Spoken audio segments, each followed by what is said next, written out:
होता है तो उस समय तत्परता के साथ क्लोजिंग करनी चाहिए। लेकिन मैंने बहुत लोग को देखा है कि क्लोजिंग के समय भी क्लोजिंग याद नहीं रहता है और उनको याद दिलानी पड़ती है। ये बिजनेस के लिए ठीक नहीं है, क्योंकि हम यहाँ पैसे कमाने आए हैं और पैसे ही हमको कमाना है, तो उसके लिए क्लोजिंग बहुत जरूरी है।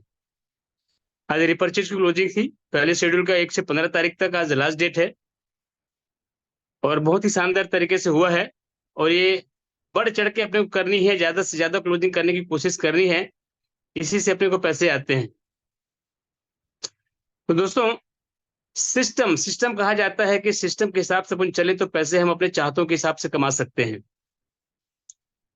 और ये बिल्कुल याद रहनी चाहिए, क्योंकि हमको टीम बनानी है, टीम को बड़ी करनी है, टीम को अपनी जैसे बनाना है, तो अपने को जो सिस्टम है उसको याद रखनी है। सिस्टम में कब क्लोजिंग करनी है, कितने की क्लोजिंग करनी है, ये सारी टीम में आपको दिखाना है करके। तो ये आप समय से पहले करने का प्रयास करें। तो आज बहुत ही शानदार सेशन है। आज का सेशन एग्रीकल्चर पर है, रूट बूस्टर पर है। उसके उद्देश्य क्या है? उसके उद्देश्य जैसे कि जहर मुक्त खेती है, कम लागत में अधिक पैदावारी कैसे हम दिला सकते हैं किसान भाइयों को, और कैसे बंजरता की ओर जा रही जमीन को हम बचा सकते हैं, इस पर बहुत ही शानदार तरीके से आज उद्बोधन होनी है। और आज एक ऐसे महान शख्सियत हमारे बीच में आ रहे हैं जिनको कृषि की बहुत ही शानदार जानकारी है, बहुत बेहतरीन जानकारी वो रखते हैं, और वो महासमुंद क्षेत्र से बिलोंग करते हैं, शानदार लीडर भी हैं और बिजनेस कोच भी हैं हमारे आज से किरण वेंचर्स लिमिटेड के। तो ऐसे शख्सियत मैं यहाँ पर बुलाना चाहूंगा। उसके पहले मैं थोड़ी सी सख्त हिदायत दे दूं आप लोग की। ये कमांडो का ट्रेनिंग है दोस्तों, और हम सबको कमांडो बनना है। तो आपकी वीडियो ऑन रहनी चाहिए। मैं बहुत लोग को देख पा रहा हूँ वीडियो ऑन नहीं है अभी तक, तो आप सब वीडियो ऑन कर लें, क्योंकि आप कमांडो हैं और आपको देख के आपकी टीम भी सीखेगा। हमें टीम को सिखाना है दोस्तों, तो किस तरह से अपने को पेश होना चाहिए ये हमें भली भांति समझना है। तो कोशिश करें आप लोग वेल ड्रेसअप होके आए, डायरी पेन लेके आए, और बिल्कुल जो भी आप ये बातें बताई जाती है उस सबको नोट डाउन करने का भी प्रयास करें। आप यहाँ पर अपने लोगों को सिखाने के लिए आते हैं। आप क्या करके सिखा रहे हैं ये आप पर डिपेंड करता है। मैं यही चाहूंगा कि आपको बड़ी सपने हैं, आपके बड़ी टीम बनानी है, तो बिल्कुल वेल ड्रेसअप होके आए, ताकि आपकी टीम आपको देखे, आपको देख के ही आपका डुप्लीकेट करेगा। तो साथियों, ऐसे ही महान शख्सियत को मैं आमंत्रित करने जा रहा हूं आप सबके सम्मान के साथ। एक बेहतरीन लीडर है, बेहतरीन वक्ता है, बेहतरीन उसका परफॉर्मेंस रहता है, बहुत ही शानदार वो जानकारी हमको देते हैं। तो ऐसे ही जानकार व्यक्तियों से सीखकर हम बहुत बड़ी बिजनेस कर सकते हैं। तो हमारी कोशिश 40 मिनट का जो होती है सेशन, वो बिल्कुल सीखने पर देना चाहिए। बिल्कुल हमारी ध्यान स्क्रीन पर होनी चाहिए, सामने वाला क्या बोल रहा है, किस चीजों को बोल रहा है, किस तरीके से पेश कर रहा है, क्योंकि हमें भी वो काम करना है और वही काम अपने को अपनी टीम को भी सिखानी होती है दोस्तों। तो वेलकम मिस्टर तोशन सर जी, आप आएंगे सर? आज का जो सेशन सर बहुत आपके मैं सुपुर्द करता हूँ। वेलकम सर, बहुत बहुत स्वागत है आपका। Welcome sir. Thank you. Welcome welcome sir. आज के संध्याकालीन जो सेशन है उसमें जितने भी हमारे डिस्ट्रीब्यूटर साथी हैं सबको हार्दिक अभिनंदन, स्वागत। साथियों, आज हम जो भी काम कर रहे हैं और जो इनकम लेना चाहते हैं, सब अपने परिवार के भरण पोषण के लिए हैं। हर व्यक्ति को चाहिए रोटी कपड़ा मकान की पूर्ति, तो हर व्यक्ति को करना पड़ता है, क्योंकि रहने के लिए मकान की जरूरत होती है, खाने के लिए रोटी की जरूरत होती है, ढकने के लिए कपड़ा। ये तो लेकिन इसके अलावा हर व्यक्ति की एक सपना होती है, वो सपना बड़ी होती है साथी। रोटी कपड़ा मकान की पूर्ति तो एक मजदूर मजदूरी करके भी कर रहा है, लेकिन हमको बड़ा सपना पूरा करना है। और वो अपना जो भी हमारे सपना है, क्योंकि दुनिया में हम देख रहे हैं कि एक ऐसे ऐसे लोग हैं जो 50 लाख करोड़ों रुपए का बंगला बना के रह रहे हैं, 50 लाख करोड़ों का कार में चल रहे हैं। ऐसे लोग प्रॉपर्टी, कितनों प्रॉपर्टी बना के रखे हैं, बैंक बैलेंस बना के रखे हैं। जब वो भी एक इंसान है, वो भी ये दुनिया में आए हैं, खाली हाथ ही आए थे, लेकिन आज जो है अपने बुद्धि से, अपने मेहनत से वो व्यक्ति जो है बड़ा इनकम करके अपना जो सपना है सपना साकार कर रहे हैं। तो साथियों, हम अपनी अपनी परिवार हैं, अपने अपने परिवार की अलग अलग सपना है, उसको हमको भी पूरा करना है। लेकिन उस सपना को पूरा करने के लिए आज जो हमको जो प्लेटफार्म मिला है, वो प्लेटफार्म बहुत ही बेहतरीन प्लेटफार्म है साथियों। यहाँ यदि ईमानदारी पूर्वक यदि 12 महीना भी ईमानदारी पूर्वक काम कर ले तो व्यक्ति 1 लाख रुपया मंथ ऐसी पहुंच जाएगा, ईमानदारी पूर्वक काम करे तो आज हम हमारा जो है बर्छा फोरम के बारे में जानकारी देंगे कि आज कितना सरल तरीका से हम समाज के बीच में हम सरल रूप से हम ये बिजनेस को कर सकें। क्योंकि डायरेक्ट सेलिंग कंपनी तो हमारे भारत देश के अंतर्गत बहुत सारे ऐसा कंपनियां हैं जो डायरेक्ट सेलिंग में आती है, लेकिन आज जो आशा किरण वेंचर्स लिमिटेड जो डायरेक्ट सेलिंग है, ये जो बिजनेस करने का हमारा जो तरीका है, क्योंकि आज आशा किरण वेंचर्स लिमिटेड के साथ साथ जुड़ गए हमारे बर्छा फोरम, एक एनजीओ संस्था। तो इसको समझना है बर्छा फोरम क्या है, इसका उद्देश्य क्या है, इसको हमको समझने की जरूरत है साथी। यदि इसको हम समझ गए तो हमारा काम जो है बिल्कुल आसान हो जाएगा और हम जो सपना लेकर के हम आए हुए हैं वो सपना भी हमारे पूरा हो। तो बर्छा फोरम एक एनजीओ संस्था है जो स्वयंसेवी संस्था है, जो भारत सरकार द्वारा मान्यता प्राप्त हुई संस्था है। और ये इसका मुख्य उद्देश्य है स्वास्थ्य तथा भूमि सुधार अभियान। क्योंकि आज हमारे भारत देश में अधिकतर व्यक्ति बीमारी से पीड़ित हैं, अधिकतर व्यक्ति की स्वास्थ्य में बहुत बुरा असर पड़ रहे हैं। तो इसको कैसे वो बीमार क्यों पड़ रहे हैं, आज वो बीमारी के आने के पीछे रीजन क्या है, कारण क्या है, वो बर्छा फोरम का वो एनजीओ को लेकर के जाएंगे, उसके माध्यम से हम जानकारी दे पाएंगे। दूसरा हमारा है भूमि सुधार अभियान। जो आज हमारी जमीन, जो पहले की जमीन और अब की जमीन में जो अंतर पाए जा रहे हैं, जो जमीन आज बिगड़ा हुआ है, उसको कैसे सुधारा जाए, ये बर्छा फोरम के माध्यम से हम जानकारी दे पाएंगे। तो हमारा ये बर्छा फोरम का उद्देश्य है स्वास्थ्य तथा भूमि सुधार अभियान। अब इसको लेकर के हम आशा किरण वेंचर्स लिमिटेड में हम कार्य कर रहे हैं। आशा किरण वेंचर्स लिमिटेड से हमको इनकम आएगा। आशा किरण वेंचर्स लिमिटेड जो है हमारा जितने भी रोजमर्रा का उपयोगी का जो प्रोडक्ट है हमारे आशा किरण वेंचर्स लिमिटेड में है। हमारा एग्रीकल्चर का प्रोडक्ट है आशा किरण में, हेल्थ का प्रोडक्ट है, पर्सनल केयर है, होम केयर है, ये जितनी भी है हमारे आशा किरण से है। पर बर्छा फोरम जो है लोगों तक के, एक समाज में एक परिवार तक के ले जाने, वहां तक पहुंचाने का है और उसके माध्यम से हम प्रचार प्रसार कर रहे हैं। कैसे हमारे भारत देश में जो व्यक्ति अस्वस्थ है उसको हम स्वस्थ भारत मिशन के अंतर्गत, हमारा मिशन है स्वस्थ भारत मिशन। दूसरा हमारा काम है जहर मुक्त खेती और तीसरा हमारा उद्देश्य है बेरोजगारों को रोजगार देना। ये 3 उद्देश्य को लेकर के हम चल रहे हैं और उसी को लेकर के हम बर्छा फोरम के माध्यम से जा रहे हैं। तो गांव में जाकर के अभी हमारा मिशन 11 चल रहा है। मिशन 11 के तहत कोई जगह 10 व्यक्ति, 20 व्यक्ति, 25 व्यक्ति, 50 व्यक्ति, जो गांव में जितना जनसंपर्क बनाएगा, जितने लोगों को इनवाइट करेगा, उतना व्यक्ति एक जगह यदि इकट्ठा हो जा रहे हैं तो वहां पर हम एक चौपाल के माध्यम से ये बर्छा फोरम के बारे में बताएंगे।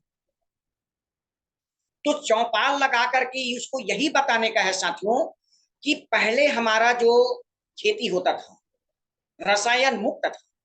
पहले खेती हम करते थे, रसायन मुक्त खेती करते थे।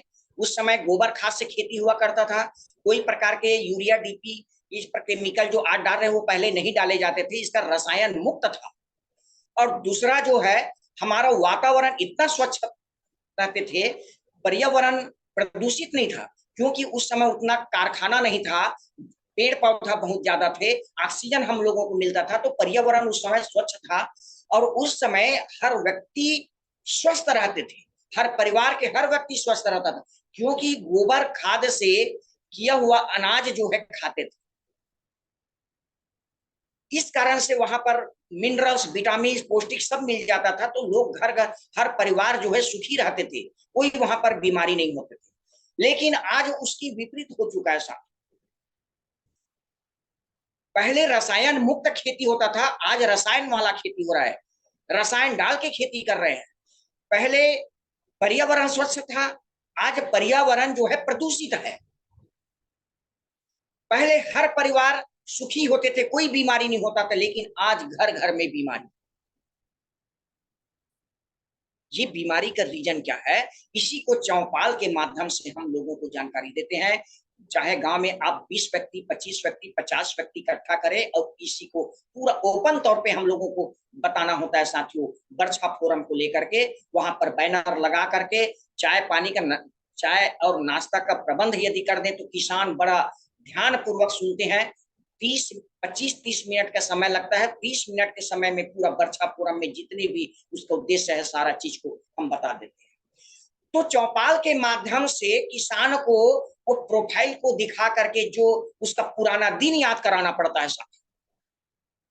पुराना दिन जो वो नागर बैल से खेती करते थे, उस समय ट्रैक्टर भी नहीं हुआ करते थे, उस समय नागर बैल लेकर के किसान जो है खेत में सुबह 6 बजे पहुंच जाते थे और 6 बजे पहुंच करके वो हल चलाते थे।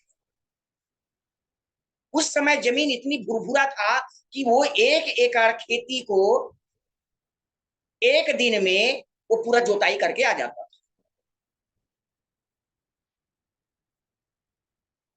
बाद में ट्रैक्टर आया, ट्रैक्टर से भी हल चलाते थे, लेकिन उस समय भुरभुरा था तो 1 एकड़ जमीन ऐसी जो हल चला के आ जाते थे। दूसरी चीज, हमारे पहले हमारा खाद था, यूरिया डीपी नहीं थे, तो हम लोग क्या करते थे, गांव गांव में किसान लोगों के पास में पूरा जानवर रहते थे, बैल गैया सब रहते थे, उसका गोबर, उसका मूत्र, उसका पैरा को साल भर तक के हम लोग कोई गुरुआ रखते थे। हमारे गांव में सबके यहाँ गुरुआ होता था, उसमें जाकर के उस कचड़े गोबर को डालते थे और 1 साल के अंदर में वो गोबर खाद बन जाता था, क्योंकि उस गोबर में 90 कैंटेंस विटामिन पाए जाते थे और वो गोबर खाद बन जाता था। उस खाद को जब किसान जो है अपने खेतों पे डालते थे तो वो खेत में जब खाद डालते थे साथियों, तो उसी से ही पैदावारी करते थे। वो सब्जी की भी खेती करते थे गोबर खाद, चना गेहूं का खेती करते थे वहां भी गोबर खाद, और धान की खेती करते थे वहां भी गोबर खाद। तो पहले गोबर खाद से पूरा अनाज उत्पादन करते थे, यहां तक के किसान हर चीज को उत्पादन करते थे। खाने की जितनी भी चीजें हैं वो अपने घर में खुद उत्पादन कर लेते थे। तेल की आवश्यकता होता था, अलसी तेल, अरसी का तेल घर में होता था, राहेल का दाल घर में हो जाते थे, उड़ीद घर में उत्पादन करते थे, फल्ली घर में उत्पादन करते थे। जितने भी साग सब्जी हम खा रहे हैं वो घर में ही उत्पादन करते थे। धान की खेती तो होता ही था, हमारा छत्तीसगढ़ तो धान का कटोरा ही है। तो इस प्रकार से जितनी आवश्यकता का चीज है किसान जो है गोबर खाद डाल करके ये उत्पादन करते थे और उस अनाज को हम लोग खाते थे। सब्जी भी बड़ा टेस्टी होता था साथ, उस समय सब्जी बड़ा टेस्टी होता था, चावल भी टेस्ट रहता था। वो चावल जो हम लोग जो है बासी बासी भी खाते थे, उसमें भी बहुत टेस्टी होता था, विटामिन रहता था। तो उस समय हमारा खान पान इतना सुंदर था, बहुत विटामिन हम लोगों को मिलता था और इसी कारण से हम लोग पूर्ण रूप में स्वस्थ रहते थे। पहले जमाने के लोग बीमार नहीं पड़ते थे और सर्दी जुकाम सामान्य रूप से हो जाता था, जड़ी बूटी से भी ठीक हो जाता था। तो इस प्रकार से जिंदगी, हर व्यक्ति की जिंदगी बेहतरीन चल रहा था। मतलब बड़े बीमारी नहीं होता था, हॉस्पिटल में जाते थे नहीं जाते थे लोग, लोगों का पैसा ऐसी बच जाते थे। यहाँ तक के किसान भले का उत्पादन करते थे लेकिन धान घर में रहता था। 1 साल 2 साल 3 साल तक के धान को रखते थे किसान लोग और बड़ा खुश, जिंदगी बहुत बेहतरीन चल रहा था। तो इस प्रकार से जीवन चल ही रहा था। लेकिन हुआ क्या, उस समय सन 65 में बहुत बड़ी अकाल पड़ गई। सन 65, 66, 67 में 3 साल अकाल पड़ गए साथियों। तो किसानों के पास चावल के लिए तकलीफें होने लगी, धान हुआ नहीं था। इसी कारण से उस समय जो लोग हैं, मेरे दादाजी बताते हैं आज भी कि उस समय का स्थिति इतनी गंभीर थी कि महुआ का रोटी खाते थे लोग। धान नहीं हुआ था तो महुआ को रोटी खाया करते थे, बताते हैं मेरे दादाजी। और उस समय का तत्कालीन प्रधानमंत्री इंदिरा गांधी थी। किसान लोगों की हालत को देखते हुए, उसकी दयनीय स्थिति देखते हुए इंदिरा गांधी जो है अमेरिका के राष्ट्रपति से बातचीत की, क्योंकि यूरिया डीपी जो है अमेरिका में वहां के किसान लोग यूरिया डीपी का ही प्रयोग करते थे। तो उस समय अमेरिका के राष्ट्रपति से बातचीत किए और 1967 में पहली बार यूरिया डीपी हमारे भारत आए। और यूरिया डीपी जब भारत में पहली बार आया तो यहाँ का जो कृषि वैज्ञानिक है भारत का, वो हमारे जो जमीन को देखते, क्योंकि हमारे यहाँ का खेत जो है पूरा गोबर खाद से खेती करते थे, तो इसी को देखते हुए कृषि वैज्ञानिक ने 1 एकड़ में 5 किलो निर्धारित किए थे। 1 एकड़ में 5 किलो यूरिया डीपी डालने के लिए निर्धारित किया। किसान लोगों को उस समय बताया करते थे, तो उस समय किसान लोग भी यूरिया डीपी डालने के लिए घबराते थे, क्योंकि गोबर खाद से खेती करते थे। लेकिन शासन प्रशासन का नियम था, इस तरह से 5 किलो जो निर्धारित किया था उसको किसान लोगों ने डालना चालू किया। तो कुछ किसान ने डाले, तो वो यूरिया डीपी डालने से उत्पादन जो है बढ़ा। पिछले वर्ष की बजाय उत्पादन बढ़ने से लोगों को लगा यार यूरिया डीपी डालने से तो उत्पादन बढ़ता है, करके जो उत्पादन बढ़ाने के लिए किसान लोग धीरे धीरे डोज बढ़ाना चालू कर। तो एक किसान 5 किलो किया तो दूसरा ने 10 किलो डाल दिया। इस प्रकार से बढ़ते बढ़ते आज 55-56 साल में साथियों, आज कम से कम 5 किलो से 3 क्विंटल यूरिया डीपी डाल दे रहे हैं। आज यूरिया डीपी ग्रोमोर राखड़ वगैरह करके कम से कम 3 क्विंटल तो डाल रहे हैं किसान लोग। अब इसका दुष्परिणाम क्या निकल रहा है? आज हमारा गोबर खाद पूरा एक साइड हो गया। आज कोई किसान जो है गोबर खाद नहीं डालते, और आज जो डाल रहे हैं पूरा यूरिया डीपी और ग्रोमोर राखड़ ये सब डालते हैं। इससे क्या है, बीमारी भी आज खेतों में बढ़ गई है। तो इससे केमिकल कीड़ा मारने का इतना ज्यादा कीटनाशक छिड़काव कर रहे हैं, इससे हमारे जमीनें जो हो चुके हैं साथियों, कठोर हो चुका है। पहले जो 25 HP की ट्रैक्टर हल चलाते थे उसका नागर तो गड़ता नहीं, आज 75 HP का जो ट्रैक्टर है वो हल चला रहे हैं। तो इस प्रकार से हमारे जमीन कठोर हो गई। दूसरा जो है, आज पहले हमारे जमीन में केचुआ, घोंगी, केकड़ा, मछली सब पाया जाता था, लेकिन आज जो है किसी किसान के जमीनों में, खेतों में ये जो केचुआ, घोंगी, केकड़ा कुछ भी नहीं है। इससे ये साबित होता है कि कहीं कहीं हमारी जमीन जो है पहले के बजाय अभी ज्यादा जहरीला हो चुकी है, और जहां जहरीला होगी, मिट्टी जहरीला होगा, वहां पर कोई जीव जंतु नहीं रहेंगे। तो हमारी जमीन कठोर हो गया और हमारी जमीन जो है जहरीला हो चुकी है। और तीसरा जो है, हमारा जमीन बंजर भी हो गया है। आज हम यूरिया और डीपी यदि नहीं डालेंगे तो पैदावारी भी नहीं होगा। यूरिया डीपी नहीं डालेंगे तो पैदावारी भी नहीं होगा साथियों। इससे सब समझ में आता है कि हमारा जमीन बंजर हो चुकी है। अब आज के डेट में हमारी जमीन बंजर हो चुकी है और जहरीला हो चुका है, कठोर हो चुका है। इसका ये जितनी भी रसायन डाल रहे हैं उसका परिणाम है। यदि यही पद्धति से खेती आगे चलता रहे तो आगे जमीन और बंजर होगा और कठोर होगा। और जब आज 5 किलो से 3 क्विंटल यूरिया डीपी में पहुंचे हैं, तो कल 4 क्विंटल भी डालेगा और कल 5 क्विंटल डालना पड़ जाएगा, तब कहीं धान होगा साथियों। अब बताओ आने वाला भविष्य कैसा रहेगा? आने वाला भविष्य में 55 क्विंटल जब यूरिया डीपी डालेंगे तो उस समय अनाज कैसा रहेगा? खाने योग्य नहीं रहेंगे साथियों। आने वाला पीढ़ी खेती नहीं कर पाएंगे। ये हमारा जमीन की स्थिति, इतनी भयानक स्थिति होने जा रहे हैं। और एक डरावना चित्र ऐसा है, ये तो हमारा जमीन का बिगड़ना, लेकिन सबसे बड़ी डरावना चित्र जो आज रासायनिक खाद और केमिकल डाल करके हम आज अनाज उत्पादन कर रहे हैं, वो अनाज में बिल्कुल ही विटामिन नहीं है, बिल्कुल भी विटामिन नहीं है। पूरा विटामिन नष्ट हो चुके हैं साथियों। न तो उसमें मिनरल्स है, न विटामिन, न पौष्टिक है। और आज जो अनाज हम खा रहे हैं ना, पेट जरूर भरता है, पेट जरूर भरता है, पर उसमें हमको कोई प्रकार के विटामिन, मिनरल, पौष्टिकता कुछ नहीं मिल रहे हैं। और यही वजह है कि आज हम बीमार पड़ रहे हैं, क्योंकि शरीर को विटामिन नहीं मिलेगा और केमिकल चीज हम खाएंगे। एक तो हवा, पानी, भोजन, हवा ऐसी प्रदूषित है और भोजन जो कर रहे हैं उसमें भी केमिकल का अंश पाए जा रहे हैं। यही कारण है हमारे लीवर को इंफेक्शन डालते हैं, लीवर को डैमेज करते हैं। लीवर डैमेज हो रहे हैं साथियों, बवासीर की प्रॉब्लम हो रहे हैं, शुगर का प्रॉब्लम हो रहे हैं, लोग जो इतनी cancer, ulcer, tumour, migraine, heart attack, BP, बवासीर, इतनी बड़ी बड़ी रोगों से ग्रसित हो जा रहे हैं। इसी कारण से साथियों आज परिवार जो अशांत है, हर परिवार में कहीं कहीं रोग हो रहे हैं और उसका मुख्य कारण है कि हमारा खान पान। आज जो अनाज मिल रहा है उसमें कोई पौष्टिकता नहीं है। और ये जब बड़े बड़े बीमारी हो रही है तो इसको छोटे मोटे डॉक्टर ठीक नहीं कर पा रहे हैं।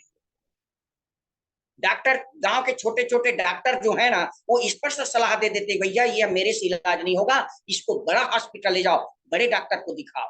तो लोगों को मानसिकता बन जाता है बड़े डॉक्टर, बड़े हॉस्पिटल। तो हमारा रायपुर में बड़े बड़े हॉस्पिटल है, बालाजी हॉस्पिटल, रामकृष्ण हॉस्पिटल, ये ऐसा हॉस्पिटल है, वहां यदि कोई मरीज को लेके जाए तो पहले पैसा के लिए सौदा करता है, पहले पैसा एडवांस जमा करवाना पड़ता है, एडवांस जमा करेंगे, फिर आईसीयू में रखेगा, प्रतिदिन का चार्ज वहां पर भी लेते हैं। और एक सप्ताह वो मरीज जो है वहां पर रहे तो 5 लाख से एवं खर्चा हो जाता है किसान और मजदूर का साथ में। और 5 लाख जो है, मैं देखा गांव में आज कोई 1 एकड़, 2 एकड़, 3 एकड़, 4 एकड़, 5 एकड़ की ही जोतनदार है, ज्यादा खेती नहीं, ज्यादा बड़े जोतनदार नहीं है। कुछ कुछ लोग हैं जो 20, 25, 50 एकड़ की होंगे, लेकिन अधिकतर किसान जो है 1 एकड़, कोई 2 एकड़, 3 एकड़, 5 एकड़। और ये 2, 4 एकड़ के किसान के पास कोई 5 लाख का बैंक बैलेंस नहीं है। इसी कारण किसान और मजदूर के पास चैलेंजिंग भावना आ जाता है। जब बीमार पड़ जाता है, हॉस्पिटल में पिताजी रहता है या हॉस्पिटल में उसका बेटा रहता है, तो उस किसान के लिए एक चैलेंजिंग भावना पैदा हो जाता है और उसको वहां पर संपत्ति का मोल खत्म हो जाता है, वहां पर तन को बचाना जरूरी हो जाता है। अब लोग कहते भी, अब मेरे यहाँ भी हुआ है, वहां पर चैलेंजिंग भावना हो जाता है साथियों, यदि जमीन भले बिक जाए पर तन के जैसे भी करके बचना चाहिए। और लोग जमीन बेच बेच करके इलाज करा रहे हैं। और कई जगह ऐसा भी हुआ है, कई घर में, कि वो जमीन भी बिक गया और संपत्ति भी चली गई और वो जो शरीर भी चला गया।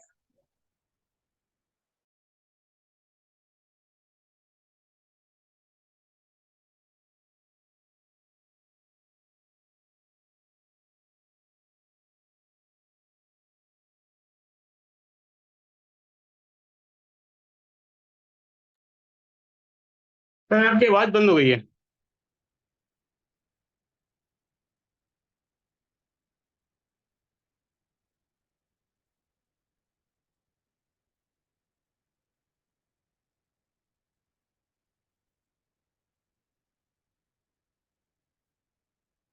सर क्या नेटवर्क इशू हो गया है?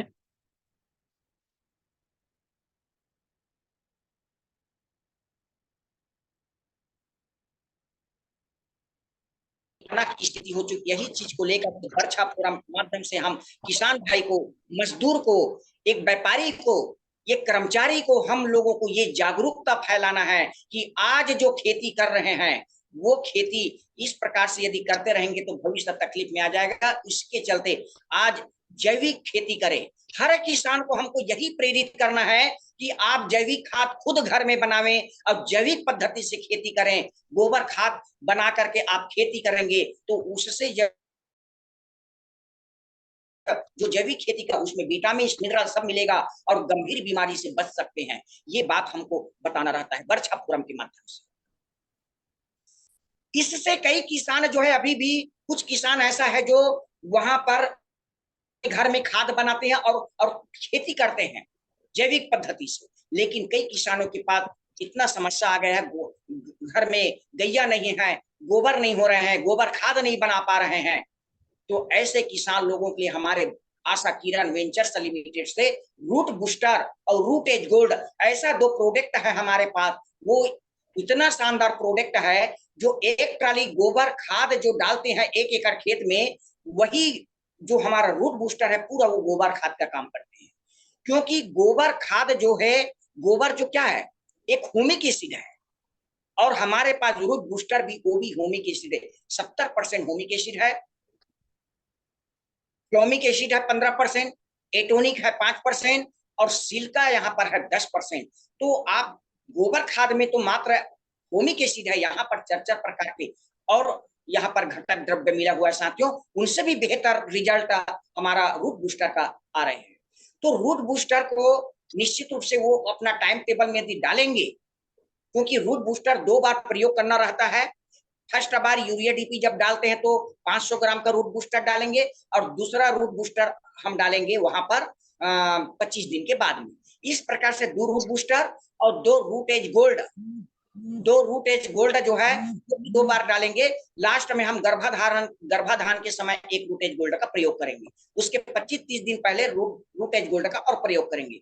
तो 1 एकड़ में 2 रूट बूस्टर और 2 रूट एज गोल्ड, इस प्रकार से 2 करके 4 प्रोडक्ट लगेंगे, और 600 रुपया में 24 रुपया उसका रेट पड़ेगा साथ।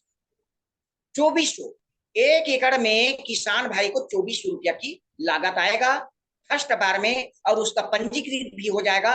पंजीकृत हो जाने से उसको हमेशा डिस्काउंट में मिलेगा। 1 रूट बूस्टर के पीछे 200 रुपए डिस्काउंट हो जाएगा, 1 रूट एज गोल्ड के पीछे 200 रुपए डिस्काउंट हो जाएगा। इस प्रकार से 2 रूट बूस्टर और 2 रूट एज गोल्ड में 800 रुपए डिस्काउंट होगा, 1600 रुपया पड़ेगा। 1 एकड़ के पीछे पंजीकृत कराने के बाद में 1600 रुपया पड़ेगा, और 1600 रुपये एक ज्यादा रकम नहीं है साथियों। 1 एकड़ खेती के पीछे में 1600। आज किसान जो है 5000 6000 का इतना केमिकल को डाल दे रहे हैं ना, इतना बीमारी के लिए वो छिड़काव कर रहे हैं, 5000 से ज्यादा लागत आ जा रहा है, और 1600 रुपये में उसका खेत एक जैविक खेती, बेहतरीन खेती हो जाएगा, ऑर्गेनिक खेती हो जाएगा 1600 रुपये में। क्योंकि आज गोबर खाद भी डालेंगे तो कम से कम 1500-1600 रुपया का गोबर खाद ही आता है, और उसका ट्रैक्टर वाले को अलग देना पड़ता है, और लेबर का अलग देना पड़ेगा। इस प्रकार से 2500 से 3000 रुपया लगता है। हम गोबर खाद डलाते हैं, 2500 से 3000 खर्च आता है, जबकि हमारा फर्स्ट बार यदि 1 एकड़ के लिए खरीदी करें तो 24 रुपया यहाँ पर भी लागत आएगा, पर हमेशा के लिए पंजीकृत हो जाएगा तो 1600 रुपया में हमेशा उसका 1600 रुपया पड़ेगा। बहुत कम लागत, 1600 रुपया में एक कम लागत है साथियों। तो कम लागत लगा के हम बेहतरीन खेती हम कर सकते हैं, क्योंकि ये root booster, root age gold डालने से हमारा जमीन जो है बुरबुरा होगा, जमीन जो मिट्टी जो है बुरबुरा होगा, और यहाँ तक कि जमीन कठोर है वो भी मुलायम पड़ेगा। इसके अलावा उत्पादन में भी वृद्धि होगी, पानी को रोक के भी रखते हैं, यहाँ का हमारा पीएच को संतुलित करेगा, जमीन का पीएच को भी संतुलित करेंगे। इस प्रकार से मतलब रोग प्रतिरोधक शक्ति पावरफुल हो जाता है, और उससे रोगों से लड़ने की क्षमता हो जाता है। और इसको डाल देने, root booster, root age gold डालने से बीमारी का प्रकोप भी कम हो जाता है, मौसम संबंधी बीमारी भी नहीं लगते साथियों। तो इस प्रकार से किसान भाई का यूरिया डीपी डालने से 30% यूरिया डीपी भी कम हो जाएगा, और बीमारी कम लगेगा तो बीमारी का जो बीमारी के लिए जो छिड़काव करता है उसको भी कम करेगा। तो इस प्रकार से उसका पैसा भी बचत होगा, और 1600 रुपए में ऑर्गेनिक खेती होगा। वो ऑर्गेनिक खेती को करने से वो जो अनाज मिलेगा, चाहे सब्जी का हो, चाहे गेहूं चना का हो, चाहे आपका धान का हो, यहाँ से जो भी अनाज मिलेगा जैविक खेती से, उसमें पौष्टिकता रहेगा, विटामिन रहेगा, सब चीज मिलेगा साथियों, और हमारा शरीर हष्ट पुष्ट रहेगा। बड़े बड़े गंभीर बीमारी से हम बच सकते हैं, हमारा भविष्य अच्छा रहेगा, हमारा जिंदगी बेहतरीन चलेगा, हर परिवार अपने अपने बेहतरीन जिंदगी जिएंगे। ये हमारा बरछा इस उद्देश्य इसको लेकर के चलेंगे तो वो तो हर किसान का जो है सपना पूरा होगा, और अपना भी सपना पूरा होगा साथियों। इससे क्या है, जहर मुक्त खेती, भारत देश पूरा जहर मुक्त खेती होगा, भारत देश के हर व्यक्ति स्वस्थ रहेगा, और भारत देश के हर व्यक्ति बेरोजगार को रोजगार मिल जाए। यही उद्देश्य, यही मिशन को लेकर के हम बरछा फोरम को लेकर के जा रहे हैं, और 11 मिशन 11 के अंतर्गत इसी चीज को लेकर के लोगों को जानकारी देने का। यदि हमको बड़ा बेनिफिट उठाना है, बड़ा इनकम करना है, हमारा जो सपना है वो सपना को साकार करना है, तो बरछा फोरम को लेकर के प्रतिदिन चाहो तो आप एक दिन में 4 चौपाल लगा सकते हो, 4 गांव में अलग अलग जगह चौपाल लगा सकते हो। एक ज्यादा नहीं, एक चौपाल 1 घंटा का होता है। आप जो है साथियों अलग अलग गांव में 4 जगह चौपाल लगाएंगे ना, 40 व्यक्ति, 50 व्यक्ति, 100 व्यक्ति प्रतिदिन कांटेक्ट होगा। लेकिन मैं आज देखता हूं कई लोग जो इतनी बेहतरीन प्लेटफॉर्म मिला है, आशा किरण वेंचर्स लिमिटेड और हमारा बरछा फोरम, जो गांव में जा जाके इतने लोगों को बता रहे हैं, उसके बावजूद मैं कई कंपनियों वाले को देखता हूं साथियों, इस प्रकार से एनजीओ तो है नहीं उनका, उन लोगों को एक जगह लोगों को इकट्ठा करके बताने में तकलीफ होता है। वो लोग कई कंपनी वाले 1 to 1 करके वहां पर लाखों रुपए बना रहे हैं, और हमारे पास इतनी बड़ी हथियार है बरछा फोरम, जिसके माध्यम से हम गांव के लोगों को एक जगह इकट्ठा करके बेहतरीन हम बातचीत कर सकते हैं साथियों। तो आज जो है अपना निरंतर आप काम को करिए, निरंतर वर्षा फोरम को लेकर के ज्यादा से ज्यादा लोगों को जानकारी देवे साथियों।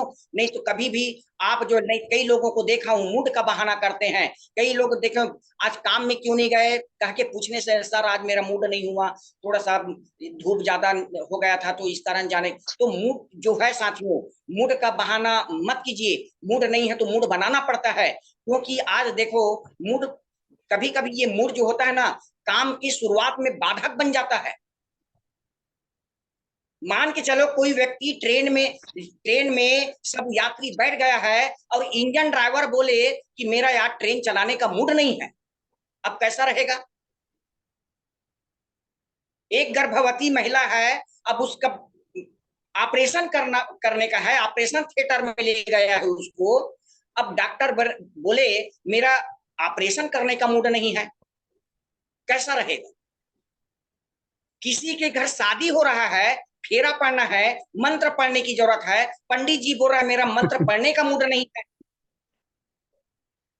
तो साथियों ये मूड जो है ना, काम की शुरुआत में बहुत ही बड़ी बाधक है।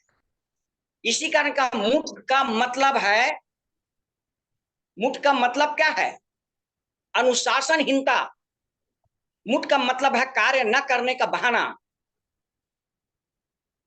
ये आलसियों का काम है साथियों। आलसी लोग जो है ज्यादा करके मूड की बहाना करते हैं। और यहाँ पर हम जितना बैठे हैं आलसी नहीं है, हम लोग कर्मठ हैं, जुझारू हैं। ये मूड नहीं है तो मूड को बनाना पड़ता है साथियों। आमतौर पर बिजनेस में, व्यापार में, व्यवहार में मूड का उसी प्रकार मूड का महत्व नहीं होता है जैसे आपातकालीन स्थिति में। आपातकाल समझते हैं, मान के चल कभी पागल कुत्ता या पागल सांड पीछे पड़ जाए तो भागने का मूड हो या ना हो, भागना पड़ता है। इस मूड जो है ना साथियों, मूड नहीं तो मूड को बनाना पड़ता है। आज देखो ये जितनी हमारा सृष्टि जो है ना, ये सब कर्म प्रधान है, निरंतर काम कर रहे हैं। ये पृथ्वी अपना रोज काम कर रहे हैं, एक दिन भी नहीं रुकती। सूर्य अपना रोज काम कर रहे हैं, एक दिन भी नहीं रुकते हैं। ये जितने भी ग्रह नक्षत्र जल वायु सब अपना काम करते हैं। यदि एक दिन वायु भी अपनी एक दिन अपना काम रोक देना तो पूरा विश्व को नाश हो जाएगा। लेकिन लोग अपना काम कभी नहीं रोकते, निरंतर चल रहे हैं, सभी कर्म प्रधान है। यहां तक कि देखो हमारा ये शरीर, ये नाड़ी तंत्र, ये नाड़ी तंत्र ऐसा है, हम सोए भी रहते तो भी चलता है। पाचन तंत्र हम सोए रहते तो भी अपना काम कर रहे हैं। नाड़ी तंत्र, श्वसन तंत्र, ये सब अपना काम कर रहे हैं, प्रतिदिन काम कर रहे हैं। एक तंत्र भी यदि रुक गया तो क्या होगा समझ लो। तो साथियों आज जो है पूरा सृष्टि कर्म प्रधान है। हमारा शरीर में हर अंग तंत्र काम कर रहा है, प्रतिदिन मिनट सेकंड में काम कर रहे हैं, रुक नहीं रहे हैं। तो हम क्यों रुक रहे हैं? हमको भी निरंतर काम करना पड़ेगा, हमको कर्मठ बनना पड़ेगा, कर्मवान बनना पड़ेगा, कर्म प्रधान बनना पड़ेगा, क्रियाशील होना पड़ेगा, तभी हम विजय प्राप्त करेंगे। क्योंकि हम जितना चाहते हैं, हम सफल होना चाहते हैं, हम विजेता बनना चाहते हैं, तो कर्मठ बनना पड़ेगा साथियों, कर्म प्रधान बनना पड़ेगा, तभी विजय प्राप्त कर सकते हैं। क्योंकि हमारा मिशन जहर मुक्त खेती पूरे भारत देश को बनाना है। स्वस्थ भारत मिशन के पूरे भारत देश के हर व्यक्ति को स्वस्थ रखना है। स्वरोजगार भारत के अंतर्गत हर बेरोजगार को रोजगार देना है। इस उद्देश्य को लेकर के हम निकले हुए हैं और इसको वर्षा फोरम के माध्यम से हम घर घर तक पहुंचेंगे साथियों। यही हमारा उद्देश्य है और हर व्यक्ति का उद्देश्य होना चाहिए। और इस मिशन के साथ चलेंगे तो हमारा जो भी सपना है वो हर सपना साकार होगा, हर सपना पूरा होगा। हमारा बंगला का सपना, कार का सपना, प्रॉपर्टी का सपना, बैंक बैलेंस का सपना, माता पिता को तीर्थ यात्रा का सपना, ये सारा सपना पूरा होगा। और उस सपना को लेकर के हमको जो भी है वर्षा फोरम का उद्देश्य, उस उद्देश्य को अपना मान के चलेंगे, निश्चित रूप से हम सफलता हासिल करेंगे साथियों। मैं आगे आने वाला समय में और नई बात को लेके आऊंगा। तब तक के लिए मैं गणेश जी को इनवाइट, नमस्कार। बहुत बहुत धन्यवाद सर। आपने बहुत ही अच्छे से डिफाइन किया आज वर्षा फोरम के उद्देश्यों को लेकर। बहुत ही शानदार तरीके से आपने प्रेजेंटेशन भी किया, और यही हर व्यक्ति को करना है दोस्तों। बहुत ही शानदार बात कही सर ने, क्योंकि ये जो मिशन है वो हम अगर अपना मिशन बना लें तो हमारे सपने बहुत इजी तरीके से हम पूरे कर सकते हैं। सिर्फ मिशन मानना है और मिशन पर अपने आप को झोंक देना है। कभी भी मूड का बहाना न करें, क्योंकि कर्म करेंगे तभी आपके जीवन में वो सारी चीजें आएंगी। बिना कर्म के नहीं आ सकता। कर्म तो करने ही पड़ेंगे। आज यह नहीं करेंगे तो कहीं और करेंगे, क्योंकि पैसे की आवश्यकता जीवन में हर एक व्यक्ति को पड़नी है दोस्तों, हर एक व्यक्ति को पड़नी है। लेकिन जिस तरीके से जिस कहना चाहिए कि सिस्टम के साथ यहाँ पे पैसे आते हैं, बड़ा बड़ा पैसे आते हैं यहाँ पे।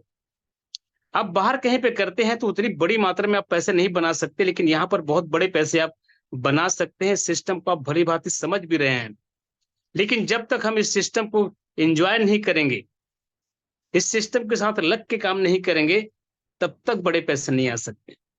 अब इसके लिए जरूरी है इस मिशन को अपना बोलना है, कंपनी को अपना बोलना है, और ये मेरा अपना खुद का मिशन है। डेली फील्ड पे निकलता हूँ, डेली अपने लोगों से मिलता हूँ, बात करता हूँ, तो आराम से हमारा काम चलता है दोस्तों। क्योंकि आज जिस परिस्थिति जन जो हमारी समस्याएं हैं किसान भाइयों को, उसको सर ने रखा है, वो बहुत ही बेहतरीन तरीके से रखे हैं। हमें सिर्फ दो ही चीजें बतानी दोस्तों की, एक ऑर्गेनिक पद्धति क्या होती है, प्राकृतिक खेती क्या होती है, और रासायनिक खेती क्या होती है। दोनों के अंतर को बताना है, दोनों के महत्व को बताना है, दोनों के दुष्परिणाम क्या है वो सबको बताना है। वो ऑटोमेटिक किसान भाइयों को समझ में आता है, क्योंकि वो खेती को कर चुका होता है, प्राकृतिक खेती वो कर चुका है, उसके फायदे वो ले चुके हैं, वो जानते हैं। आज रासायनिक खेती कर रहे हैं, उसके दुष्परिणाम उसको क्या मिल रहा है वो सब उनको पता है। हमें सिर्फ अपनी बातों को खोलने की आवश्यकता होती है। सब रिलेट होते हैं हमारे बातों से, कोई व्यक्ति मना नहीं करता। और कितनी इजी है इस कॉन्सेप्ट को लेकर जाना लोगों के बीच में, बहुत इजी है। बल्कि मुझे तो आनंद आता है। मैं अपनी टीम में हमेशा कहता हूं सर, मैं तो 5-5 मीटिंग कर सकता हूं एक दिन में, पर मुझे बुलाओ तो सही, मुझे बुलाओ तो सही, मैं करने के लिए तैयार हूं। मैंने पिछले कॉन्सेप्ट में रात रात भर फील्ड किए हैं दोस्तों। जीवन को बनाना इतना आसान नहीं है, लेकिन आज जो कॉन्सेप्ट हमें मिला है ना, इसके माध्यम से बहुत ही आसान बना सकते हैं अपने जीवन को, बहुत आसान बना सकते हैं। बस इस सिस्टम को सीखना है और सिस्टम के हिसाब से चलना है दोस्तों। हम सिस्टम को समझ गए हैं, लेकिन वो करना नहीं पा रहे हैं, कर नहीं पा रहे हैं सिस्टम के हिसाब से। मैं बार बार कहता हूं, इस बिजनेस को समझना मुश्किल है, करना बहुत आसान है, और हम सही तरीके से नहीं समझ पा रहे हैं। इसी तरीके से, इसी कारण से हमारे जो बिजनेस की ग्रोथ है वो कहीं ना कहीं रुका हुआ है।